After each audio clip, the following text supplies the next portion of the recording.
I'm delighted to speak today with Erik Huberman, who's the founder and CEO of Hawke Media. Absolutely phenomenal growth. He started the company in 2014 and 6-7 years later is with $75 million in revenue, 150 people, and keep expanding. He will tell us how he did that. We'll speak as well about how he's been growing during the pandemic, and some advice from all of us in the meetings and event industry. Enjoy.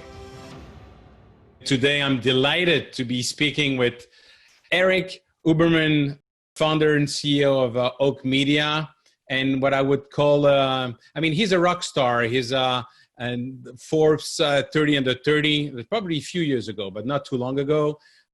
Best place to work. The best business is everywhere, extremely successful. I can't wait to hear about how you go from starting a company in 2014 to 6 years later, $75 million in revenue, 150 people. And maybe we can start, you're in your bed now, what I call Erik Rambo Huberman, who's been walking 3 miles with a broken foot to go back. In the Narrow in Zion National Park. Erik, thank you for taking the time. How are you doing now? I'm, in a little pain. It's actually a broken leg, not a foot. So, even worse. Yeah, not good. But wearing a boot, sitting in bed, still working away. So, it's all good. So what happened? I was about 3 miles in hiking, and sad truth is slipped on some rocks and just slammed down on my leg. It still gives me chills to think about it. And sat there for about a minute and was like, I kept my shoe on, and I just, thankfully my mind went to, I got to keep my shoe on because if my foot swells, that'll be a problem. So I tied my shoe on tight. My wife was with me. She handed me her walking stick. So I had 2 walking sticks, and I just walked back out. I walked at about a 50, I actually turned my Apple Watch on. So I have the recorded walk, and I walked at about a 54-minute mile. So it took me 3 hours to get out of there. Yeah, it was pretty bad, but I didn't think it was broken. I thought I had sprained my ankle. It turned out I'd broken my leg. And so I was just trying to be careful not to do any more damage. And thankfully I did that, because according to my doctor, if I had fallen again or had slipped, the bone was just sitting like this and it could have done that. So oh my God, it cracked all the way through. So now I'm just sitting in a boot and getting over it. Well, what kind of digital marketing guru does it take to start the Apple Watch after breaking his leg? You have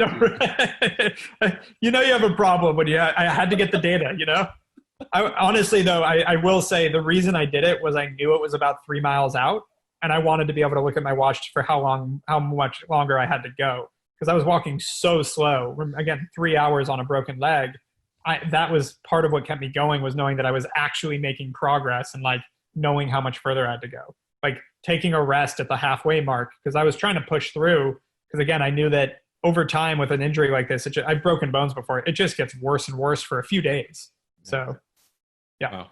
And the thing is, I can clearly picture not exactly where you were, but the Narrows, because I was there. We did an RV trip with my family, nice. And we walk until the water start. But you were 3 miles further. Yeah. Yeah. And that path where the water starts, that little trail took me an hour.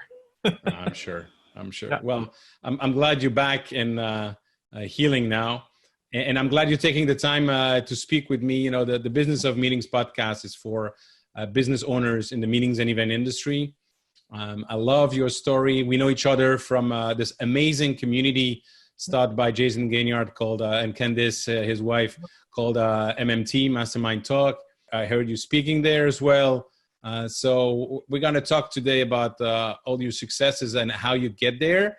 And I know you're going to be extremely concrete for people listening, how a small business can thrive. I know it's a very challenging time now, but looking down the road at what's happening next. So can you a little bit tell us about your own journey before starting Hawke Media and how the idea came? Yeah. Thankfully, I have an entrepreneurial dad and an entrepreneurial grandfather. So the idea of running a business was just inherent. I thought it's what you did. I took that for granted. That's what I grew up thinking, that at some point I would build my own business. And so every job I took was through education and or about surrounding education in terms of like, I want to learn how to sell. So I took a door-to-door sales job. Like I was trying to learn things. So I always learned how to work, and I always was successful because I do at these jobs like sales, because I do think if you're there because you really want to be and you're going to give it your all because you want to learn something, you're going to do a good job. And so you're going to reap the benefits of that. Mm-hmm. And so, had a lot of sort of intrinsic encouragement through that I was successful in sales and successful at this, that when I got out of school, I graduated in 2008 and started in real estate exactly a week to the day before the entire banking industry collapsed. And that year, timing. Yeah, it was awesome. I had a knack for it. So that year I made $350 total living in Los Angeles, little hard to live off of. And so I started looking for other options. And I also, I was confident enough in myself that I knew that it wasn't that I sucked at real estate. It was just a factor of timing, and I was okay. I had kind of accepted it. It was frustrating, but I accepted it. And so started working on other projects and ended up launching an online music company that I built for 2 years, and then hired a CEO to take it over, and then consecutively built and sold 2 different e-commerce companies. And so I'm rushing through it, but could be a lot longer story. But that puts us to 7 years ago, still early in like Facebook ads and digital marketing. I was one of the only guys that had built successful businesses and sold them in the space, especially in LA, especially that was willing to actually take time to go talk to other people and help them.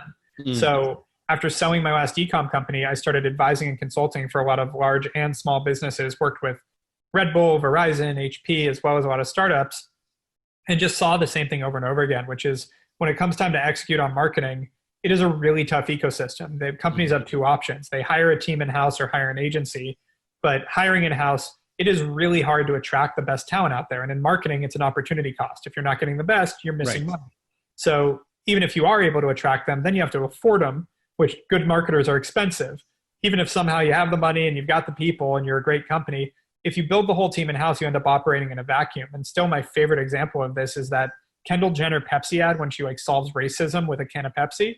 That was all done in-house after the CMO had said that agencies suck. So it's like, well done. You did the most tone-deaf commercial of our decade by yourself. And so you need that outside perspective, which is why agencies exist and every successful company uses them. The problem with agencies is 99% of them are full of shit. They have no idea what they're doing. They're built by snake oil salesmen, and there's no barrier to entry to start an agency. It's not like an accounting firm or a law firm where you got to at least pass the bar to be in the business. And usually there's some other credibility. Nobody knows who's good, who's not, et cetera. It's a really hard ecosystem. Tell me about it, having owned my own meetings and corporate event company with no barriers to entry. And it resonates a lot. Yeah. Yeah. And there really isn't. So anybody, I see it all the time. I get hit up by 18-year-olds coming out of high school saying, hey, I'm starting my agency. Can you point me in the right direction to learn how to run Facebook ads? I'm like, so you're going to go take someone else's money claiming that you're an expert and then learn on their dime. That in some ways is fraud. And that's, you're disclosing that. Yeah. And so that always bugged me. And I don't want to, all 4 18-year-old hustlers, but there are 40-year-olds that do the same thing. There are people that have experience that not in agency and marketing that claim they do. And that is a big problem with the ecosystem. And the few agencies that are good tend to get expensive, want long contracts, high minimums, something that makes them impossible to work with unless you're ready to get married to your agency. And so I just hated the whole ecosystem, decided to hire my own small SWAT team just to solve the immediate problem with my clients. So hired like a Facebook marketer, an email marketer, web designer, all through my network that I knew were good, and went back to these companies and said, hey, everything's a la carte, month to month, cheaper than hiring in-house. But the idea is you can spin up exactly what you need when you need it and be flexible, and we can ebb and flow along the way as the company's needs change, which always happens. And so that's how we started. And now it's been 6.5 years. And we've got about 165 people and offices in LA, New York, and Boston. We're working on opening Chicago, Miami, and Atlanta right now. And awesome. Really expanding. You said a lot of great things right now, but one thing that you started with was your experience in real estate when you only make $350 a year. And you said, and I realized it was not because I was a bad salesperson, but it was because of the environment and the economy. And I think that a lot of us today should realize that if we don't have any business right now, and we're recording this end of July 2020, it has nothing to do with our own abilities, but because of the ecosystem. And I will say it, but if you're already in a business, the onus to adapt is there. So if you're an event company going into virtual events, things like that. So you have to make sure that you realizing that doesn't drive you to wait. It just drives you to take different action. Like, don't think of it as a failure. Think of it as another challenge. Just, we've talked about this. Like, every entrepreneur deals with, that's the job, is to deal with challenges. You're going to always deal with challenges. There's always something, always. You know, Tim Cook is dealing with geopolitical problems. Like the biggest companies in the world, you know, Jeff Bezos is dealing with antitrust accusations. Like, I don't care how big your company gets, it never goes away. You're always going to deal with problems. And so this is just another problem. And so your ability to deal with those is how successful you're going to be. And so you just have to learn how to cope. And for me, I realized, you know, my options with real estate were I had $35 million in listings as a 22-year-old. So the commissions on that would have been a couple $1 million. And I just couldn't get an offer on a single thing. And I knew I was marketing it right. I knew I was doing all the best practices. What I didn't have, whereas anyone looking to buy any real estate in 2009. So I had done everything right, and that's where we were. So that option was gone. So then I started looking at, you know, maybe I start an online real estate community and build that out so that when the market comes back, I have that going for me. So that was one option. Another was this music business. There were a lot of other options. And so you have to look at, where do I pivot to as an individual as well as a business? And individually, it was like, all right, well, I'm going to pivot to music and e-commerce. But it wasn't some emotional, like, I screwed up, I'm a screw up kind of thing. No, but the reason I'm saying this is because I'm hearing a lot of friends that don't have any business right now, and mental health is so important, and believing in yourself, the mindset is so important. And to your point about Amazon, I read a quote from Jeff Bezos, which I love, and he said, a lot of people are trying to understand what's going to change. I'm actually focusing on what is not going to change. So I know pivoting is the buzzword, everybody talking about it. I think there's an additional option, is actually accelerating what you were planning to develop in the future. And in the meantime, taking this opportunity to acquire additional skills and being able to get even more ready when we start doing events again. What do you think about that? Yeah, I think that, it really depends. Like, everybody's going to be different. Like, with the event side, you have to have enough going for you right now that you can wait what might be a long time. So waiting and preparing may not be the move. Like, we have a mutual friend in Curtis Christofferson. Like, and what he did with innovative fitness is amazing. Yeah, absolutely. He built a real business. We're not talking about something that will suffice while this is happening, but like, he is doubling down on virtual training after owning whatever it is, 20, 25 brick and mortar gyms that have been shut down. And maybe at some point those reopen. I don't know in Canada if they have yet, but even when they reopen, there's going to be a delay of people actually wanting to go in. There's still fear. There's still all that. So it'll be some time before he can fully take advantage of of reopening his whole business. But now, because he's opening this other business, it doesn't matter. No, absolutely. And I think that even when he's being reopened, he will catch even another segment of his customer that actually don't want to go to the gym, don't have time to go to the gym, or actually going some days in the gym, some not, and we'll do online. But I want to go back to being an entrepreneur, starting your Hawke Media business. You said you hired different people, Facebook ads. And is this something that started and then kind of, there is a demand here, or this is my vision, I need to be able to offer that? No, it was exactly what you said. There's a demand here. Because like, originally I built this team while building a tea company, like drinking tea. It's like, I'm going to build this team to service these clients. I'm going to finish the tea company, and then maybe I'll port these people over and they'll become my team for the tea company. And so that was the original thought. And then it took off so fast. People needed it so fast that I was like, I looked at the tea company that I'd launched, in the first couple of months we did 30 grand in revenue, but Hawke Media did like 100 the same period. And I'm like, I like this and I like my business better. I like, even though consumer products are really fun and interesting businesses, they have a lot more working against them, which is why companies need to raise money and everything. With a service business, you don't need to raise anything. You can, build it along the way, and you can retract if you need to. And I just started to like it. And so I doubled down. And then, pretty shortly after I saw how quickly people wanted what I was doing, then I set up 4-year goals. And I was like, here's what we're going to do over the next 4 years. It was completely out of nothing. There were no projections. I just said, here's what we're going to do. Yeah. And the team went for it, and we hit all our goals the first 4 years. And frankly, didn't reset our goals until after the fourth year, which caused some problems in year 5, but we're back on track now. I love it. And when you do that, it's very interesting because it's a traditional model where you have the WPP or the publicists of this world who are consolidating all the agencies. Then the creative director is leaving the agency to start their own agency.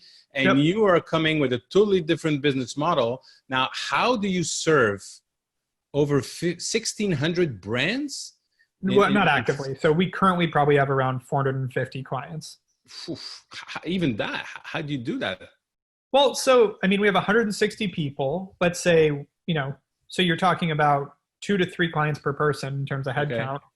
And yeah, I mean, with most of the services we provide, that is doable. If you think about like, if I'm managing your Facebook ads, I can call you, talk for an hour, optimize things for a few hours, call someone else, same thing, call someone else, same thing. Like it is scalable in that sense. And you don't want to be making day by day changes on most marketing. You monitor it day by day, but you don't make changes. So what we end up having, which this is where the efficiency of our businesses come in, is in a normal in-house environment, you have a Facebook marketer. They set everything up and then they wait around for a while. Maybe they're creating some other creative or they're working some other stuff, but a lot of it's busy work that's not necessarily necessary.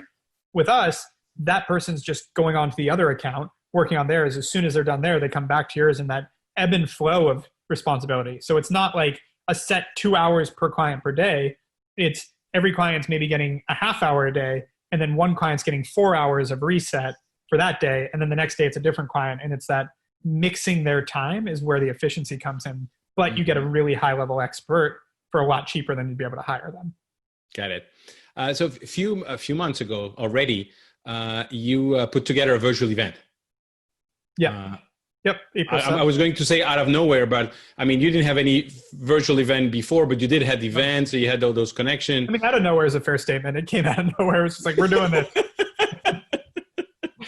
and you even had Damon John, the shark, on it. Can you take us through the process? Who had the idea, the time for execution, and the lesson learned from that? Yeah, I mean, it is actually pretty simple. So the week before we all had to quarantine, the week before they shut down LA and New York, it was Friday, March 13th, but that week before, we were in the office, and all of a sudden, so I speak at a different conference on average like once a week, all over the world. I had plans between March and June. I was going to be gone 3 weeks out of the month, every month. I was going to be in anywhere from New York, and we were going to be in South Carolina together.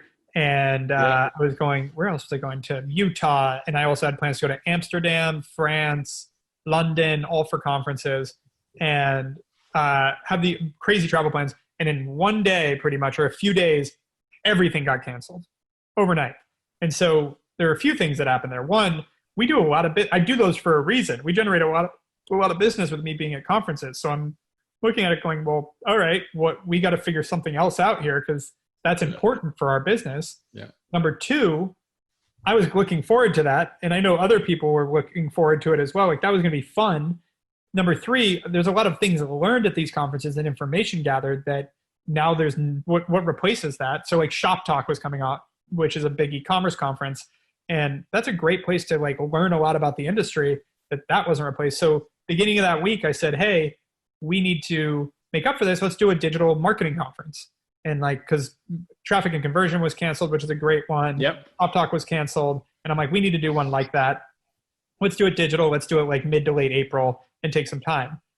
Then Friday hit, and I had, Thursday, that Wednesday, I think, was when a couple of our competitors sent all their people home. Thursday, I was kind of hanging out in the office, judging what was going to go on. Friday, I get a call that Trump is going to declare a national emergency by a friend in the Pentagon. I was like, good to know. I wanted to send all our people home before that happened. I sent them home. But at the same time, I'm like, shit, what do we do? Like, I will still admit it. Like, that weekend was probably the most stressful weekend of my life, which says a lot. I've had a blessed life. But the point is, I didn't know if I was coming in Monday to a month-to-month agency that I've been working on for 6.5 years, and all of our clients were just firing us because the whole world was shutting down. Why would they need marketing? I don't know. You start, screwing with your own head.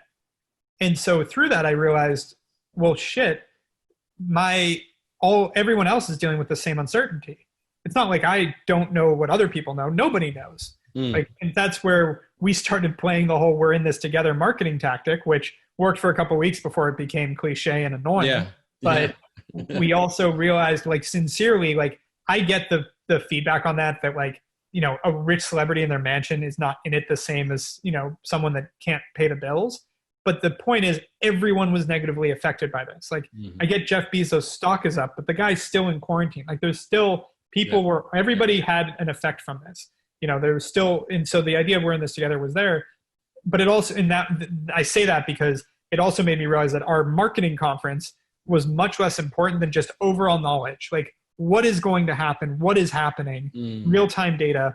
And so I called my marketing team and said, hey, we need to change this to, we need to move it up to April 7th because it needs to happen quick. And we need to pull in some of the best thought leaders we can around different aspects of the market to talk about what is the opportunity here and what is happening. Real-time data, real-time knowledge.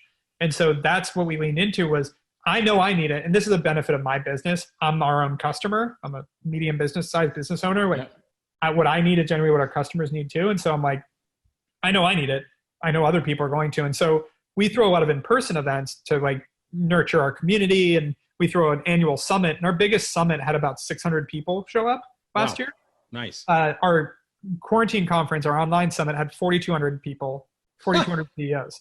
So at half the cost. Much less than half the cost. You're about 5% of the cost. Wow.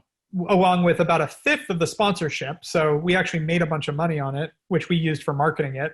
And then we also ended up with incredible speakers that wouldn't have come otherwise because they're not going to fly to LA and come to an event for 600 people, but they'll go from their living room. And I mean, it was hyper valuable. It also gave our company something to rally around that I thought was really powerful. Yeah. And yeah, it ended up being really helpful. We generated a lot of business from it. We created a ton of great content. We met a lot of great people. And we created a lot of value.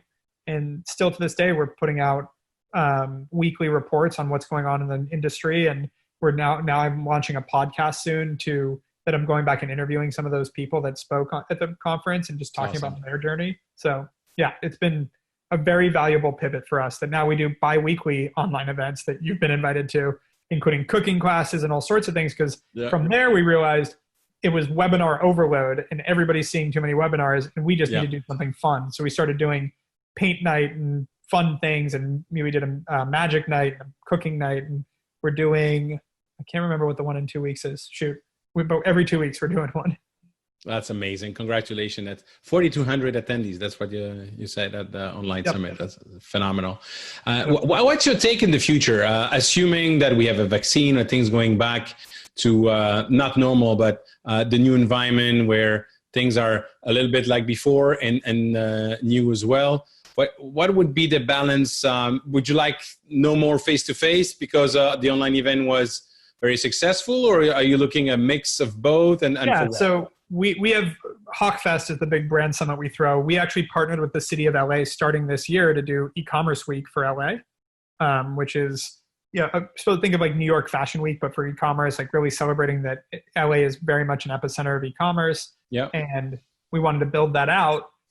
We're going virtual for that this year. And that's end of September, early October. It's just ecommerceweek.la. So we're letting that be free. We're building the community. And so what I've kind of taught our team and what I've really thought about this whole situation is what is something you couldn't have done pre-COVID that now you can take advantage of the situation. And I say that with all, sensitivity to the actual problem here, the disease is horrible. But in terms of the quarantining and the way people are having to react, there's a lot of opportunity in it.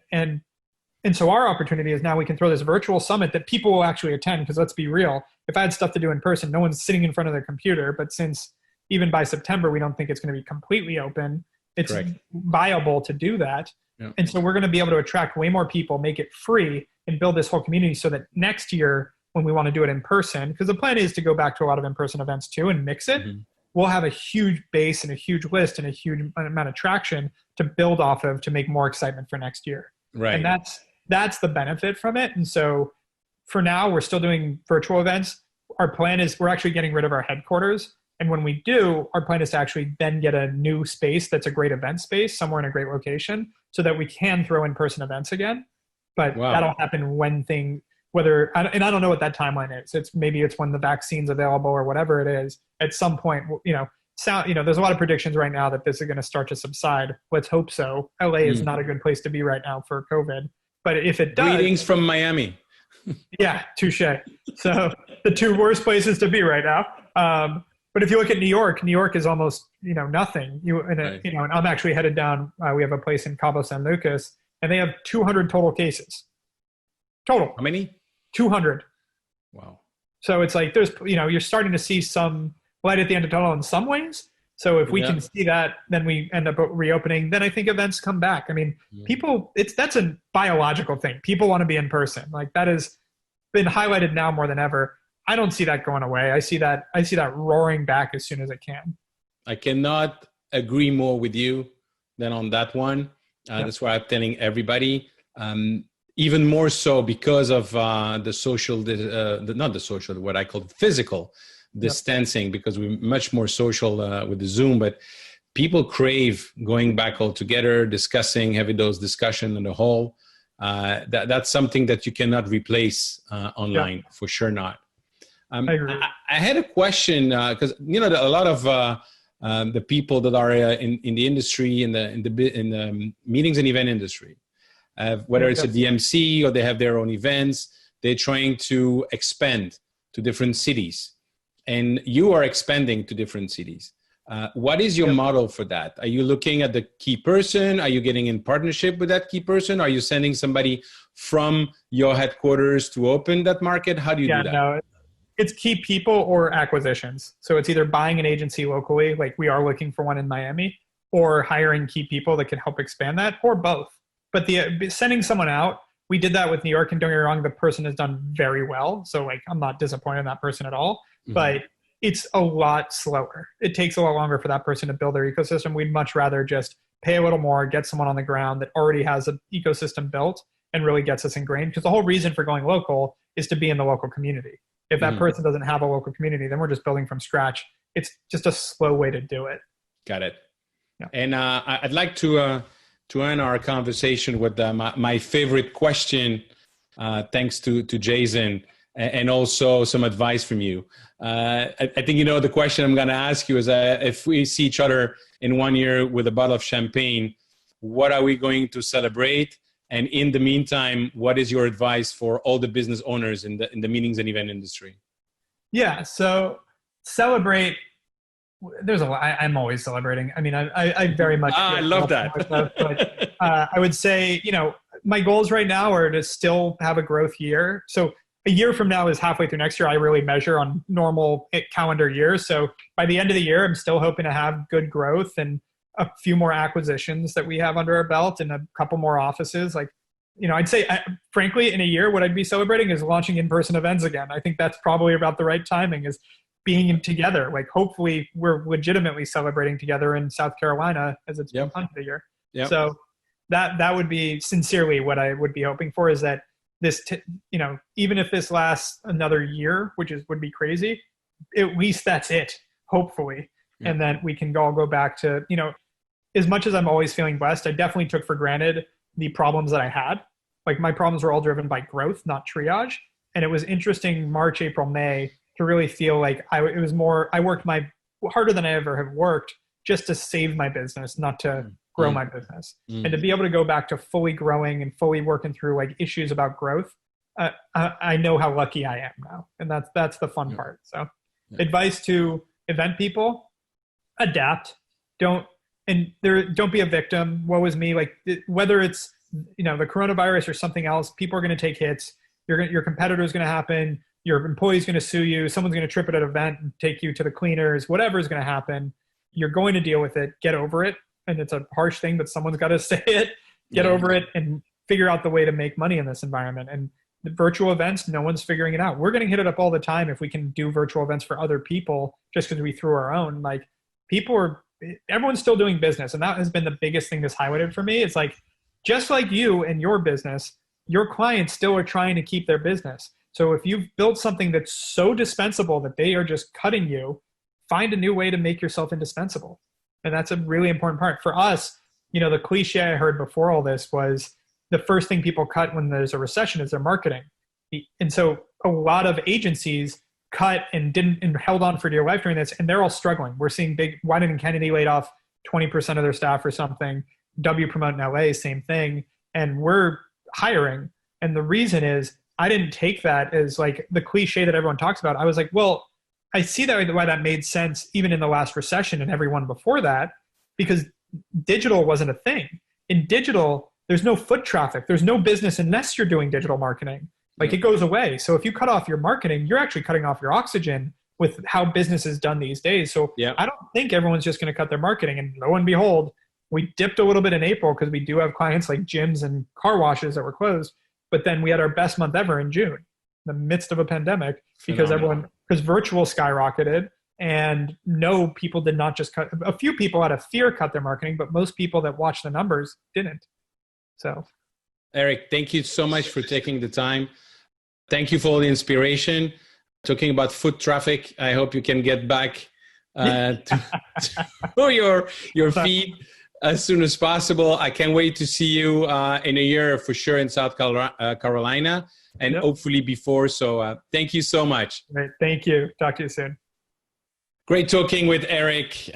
Several points that I'm taking from this conversation. The first one is what he said when he was starting real estate at the worst time ever, that he was not looking at the numbers relating to his own capacities, but because of the environment. And I think that we can relate to that today. Also fascinating is his model in an industry where classically you have all the big companies merging. And when he came with a new business model and grew it from 0 to $75 million revenue and 150 people. And last but not least, how he's been using virtual events to grow his business, and also that he can't wait to go back to a face-to-face event. And I hope you learn as much as I did and enjoy this episode of the Business of Meetings podcast. Join us in the exclusive Facebook group for meetings and event professional. Just go to www.eventbusinessformula.com/group. And I look forward to seeing you there or to connect with me on LinkedIn. Thank you. Bye-bye.